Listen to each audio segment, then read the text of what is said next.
What if your mindset before a pain treatment could significantly impact your outcome? By pain treatments, I mean nerve blocks, surgeries, epidurals, and similar medical procedures for pain. Research shows that mental preparation is just as important as physical preparation. Today, I'll share proven techniques that have helped real patients transform fear into confidence. This information is meant to support whatever treatment your healthcare provider has referred you to, and not to replace their guidance. And if you find this evidence-based channel helpful, please like and subscribe.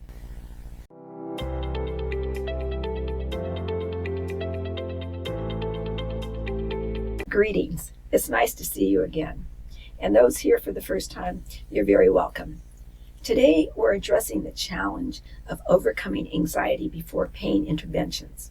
Whether you're facing a corrective surgery, a stellate ganglion block, epidural, or any other intervention, the anxiety beforehand can feel overwhelming, but there are proven techniques to help you manage it effectively.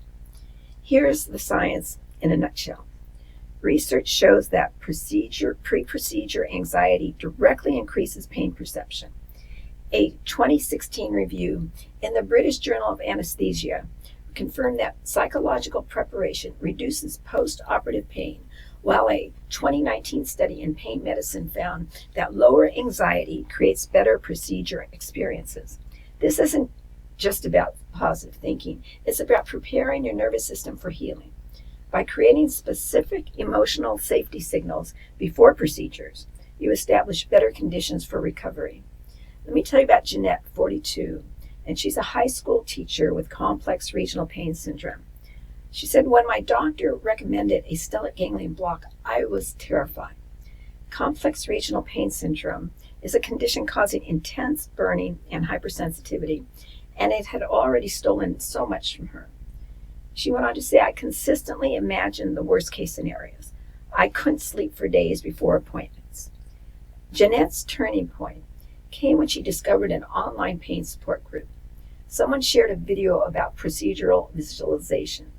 I started practicing guided imagery twice daily, mentally rehearsing every step from arrival to recovery. I also began a success evidence journal, writing down previous challenges I had handled well. By the time I received the procedure, my body wasn't in the fight or flight mode. The intervention was more effective than expected, and my recovery was remarkably smooth. Well, Jeanette's story shows how visualization creates mental preparation. Our next person found power in organizing information.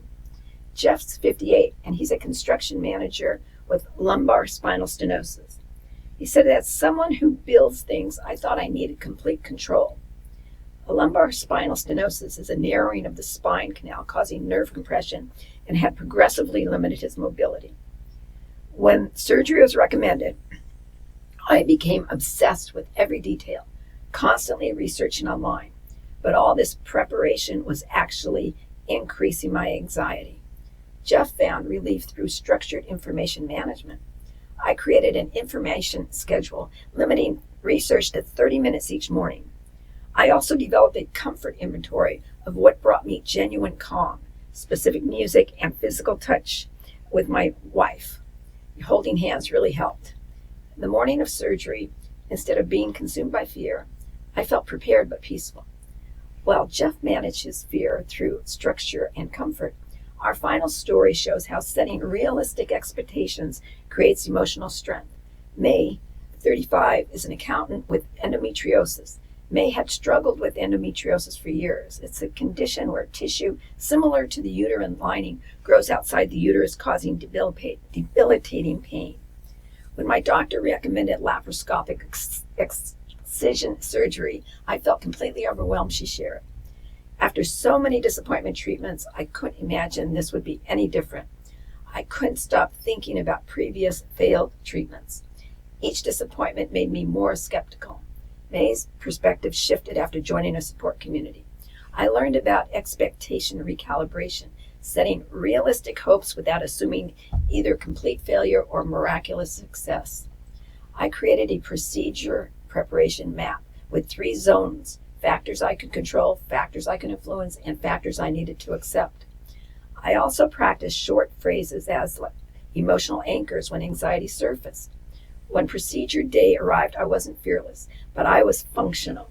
The procedure went as planned, and having realistic expectations made recovery more manageable. These 3 stories highlight that emotional preparation isn't about eliminating fear. It's about responding to it effectively. Let me share some quick strategies you can implement today. First, try the 5-5-5 procedure prep. Spend 5 minutes visualizing a smooth procedure, 5 minutes reviewing reliable information, and 5 minutes practicing calming techniques. Create a procedure day plan detailing who will accompany you, what comforts you'll bring, and how you'll manage waiting time. And finally, practice emotional naming. Labeling feelings like I'm feeling anxious about the pain actually reduces their intensity in the brain. Remember, overcoming pain intervention anxiety isn't about eliminating fear, but developing effective responses to it. These mental preparation techniques create the optimal internal environment for healing. Your mind and body are partners in recovery, and supporting both leads to the best outcomes. And remember, overcoming anxiety before a procedure is just the first step in your healing journey. And in my next video, I'll address another crucial aspect, maintaining resilience during the healing process. We'll explore evidence-based strategies to manage expectations, cope with setbacks, and sustain motivation as your body heals from having surgery. Be sure to subscribe so you don't miss these essential techniques for navigating the healing journey. And I'm going to give you a special note. I want to thank everybody who has watched some of my videos. As you know, my voice is rough. As you know, sometimes I stumble over words. I'm going to be 73 in May, and I'm still learning all the technology. But I believe that what's in my mind and my experience in the world of pain recovery is that I want to get it out to you. And I can't do it in a perfect state, but I'm doing the best I can. I show up, and I do work on bringing down the anxiety when I know I'm going to sit and chat with everybody there. And I like to believe I'm having a one-on-one conversation with all you wonderful people. So it's bye for now, and I'm wishing you a comfortable week.